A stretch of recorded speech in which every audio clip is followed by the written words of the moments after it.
Bonjour à toi qui rentre en première année de licence de droit et qui te demande quel matériel à acheter pour une année sereine. Et bonjour à toi qui est déjà en licence de droit et qui consulte cette vidéo pour voir qu'est-ce que tu pourrais acquérir d'autre. On commence tout de suite avec l'aspect livre et je ne changerai pas mon discours. Pour moi, le seul livre indispensable à acheter en première année de licence de droit et même pour la licence tout court, c'est le Code civil et un Code civil à jour. Alors, pourquoi ?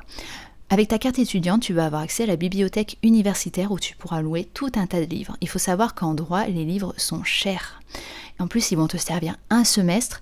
Si tu arrives à le revendre, tu ne le revendras pas au prix où tu l'as payé. Ça va faire cher à la fin de ton cursus universitaire si tu achètes des livres à chaque semestre. Le mieux, c'est de les emprunter à la BU. Donc tu n'auras pas forcément tous les livres que tu souhaites, mais généralement, il y a un bon panel. Tu ne pourras pas les surligner et les annoter, certes, mais pense à ton portefeuille.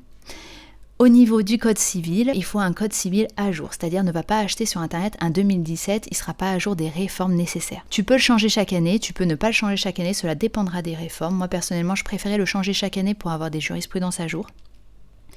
Et parmi les codes civils, tu as le choix entre deux. Donc le code rouge, c'est le Dalloz, et le LexisNexis, c'est le code bleu. Je ne vais pas t'influencer dans une direction ou dans une autre. Je vais juste te parler de mon expérience personnelle. Moi, j'ai testé les deux. J'ai commencé avec le Dalloz, donc le rouge. En deuxième année, j'ai pris le bleu, le LexisNexis. Personnellement, j'ai trouvé que le code bleu était plus visuellement plus agréable, plus lisible. Pour autant, j'étais habituée au code rouge. Pour trouver les jurisprudences et articles, c'était plus simple pour moi sur le code rouge. Donc du coup, je suis retournée sur le code rouge pour le reste de mon cursus, sachant qu'au niveau du master, on devait acheter d'autres codes, pas que le code civil. Et là-dessus, j'avais autant des codes rouges que des codes bleus. Principalement par souci économique, on va dire ça comme ça, puisque les codes autres que le code civil peuvent monter très cher au niveau des prix. Voilà, alors tu ne pourras pas en magasin feuilleter les différents codes puisqu'ils sont normalement sous blister, donc sous plastique. Moi je t'invite à aller en bibliothèque universitaire, elles sont ouvertes à tout le monde même si tu n'es pas encore inscrit, donc tu n'as pas encore de carte étudiante, d'aller en bibliothèque universitaire et de feuilleter les différents codes pour voir celui qui te correspond le mieux, car quand tu seras en examen, il faudra gagner un maximum de temps en utilisant ton code, donc il vaut mieux que tu te bases sur, que tu partes sur un code qui est plus naturel pour toi que sur le code que tout le monde prend. Voilà, donc je t'invite vraiment à aller feuilleter les deux et à voir lequel te correspond à toi. Ensuite, on va parler surligneurs. Alors les surligneurs, excuse-moi, mais tu vas en utiliser des tonnes. Sachant que les surligneurs Stabilo sont censés être rechargeables, mais je ne sais pas qui a déjà trouvé des recharges adaptées à toutes les gammes, vous savez qu'ils font de 12 surligneurs, 24 surligneurs, etc. Moi personnellement, j'ai jamais trouvé. Alors je te propose une alternative à ça, que moi j'ai utilisé cette année, notamment pour mes codes, dans le but de revendre mes codes et donc de ne pas les abîmer. C'est des surligneurs version rouleau adhésif. Alors qu'est-ce que c'est ? Tu trouves ça sur tous les sites, genre Amazon, etc. C'est des rouleaux de la couleur des Stabilo, donc tu auras du vert fluo, du bleu fluo, du jaune fluo, orange, rose, etc. Tu peux trouver aussi des couleurs un peu pastel, mais ils sont moins transparents et tu vois moins au travers, donc ne te fais pas avoir comme moi, n'achète pas les pastels, achète les fluos. Et en fait, c'est des rouleaux adhésifs, donc t'as pas besoin de ciseaux à la main, tu peux séparer les bandelettes comme ça. Et tu vas coller ça comme si c'était un trait de surligneur. Donc tu as aussi plusieurs épaisseurs, tu en as des plus fins et des plus larges.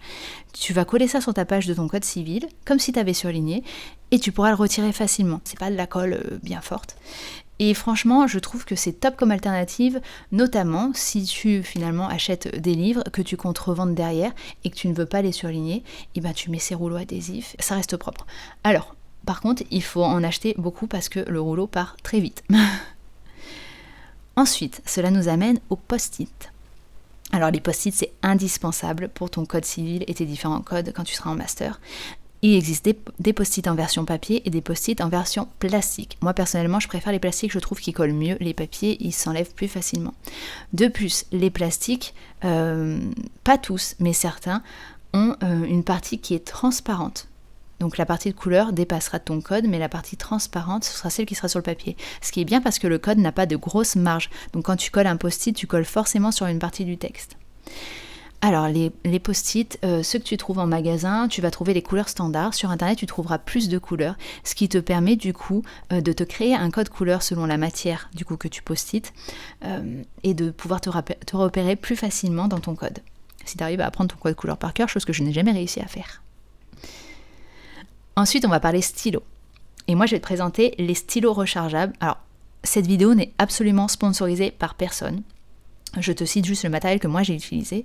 Donc tu as des bics rechargeables. Des bics rechargeables, c'est des stylos bics en fait, tout simple. Donc tu as en bleu et en noir. La seule différence, c'est que tu vas garder la structure du stylo, tu vas changer que la cartouche, c'est même pas une cartouche en fait, que l'encre. Donc ça s'appelle Bic Crystal Renew, R-E-N-E-W tout simplement. Tu vas en trouver dans tous les magasins. Après, les recharges sont un peu plus compliquées à trouver, donc tu vas trouver le pack avec le stylo et 3 recharges. Les recharges sont un peu plus compliquées à trouver, mais généralement tu les trouves à la Fnac. Ou alors, pareil, sur Amazon, tu en trouves, tu as des petites papeteries qui ont des boutiques sur Amazon et qui les revendent là-dessus. Évite aussi peut-être les stylos qui s'effacent à la chaleur, parce que ce soit en examen ou pour tes cours, on ne sait jamais ce qui peut arriver avec les documents. Maintenant, on va passer sur l'aspect numérique. Alors, tu pourras avoir un ordinateur portable ou une tablette avec un clavier pour prendre tes cours. Il y en a beaucoup qui conseillent un ordinateur type MacBook pour tes études. Alors moi, j'avais un MacBook, mais parce que c'était mon MacBook que j'utilisais, du coup, pour la musique que je prenais en plus pour faire mes cours. Donc, j'ai pas acheté un MacBook spécialement pour ça. Vu les prix des Mac, ça fait un peu cher. Un ordinateur standard suffit amplement du moment que tu as de quoi faire du traitement de texte. Et de toute façon, en tant qu'étudiant, normalement, tu as accès à la suite Word et tout ça. Sinon, tu peux prendre en alternative une tablette avec un clavier. Alors les tablettes, c'est pareil. Regarde quand même les avis sur Internet parce que tu as des tablettes qui sont plus lentes que d'autres. Le clavier, tu peux acheter un clavier séparément que tu peux connecter du coup sur la tablette pour pouvoir taper ton cours. C'est plus simple. En plus, ce qu'il y a de bien avec les tablettes, c'est que tu as des applications pour faire des fiches, etc. Donc ça peut être pas mal. Et sinon, en numérique, je vais te parler des applications de concentration. Alors moi, je travaille dans une ambiance très bruyante, ce qui n'est pas ma faute, la faute de mon entourage, on va dire ça comme ça.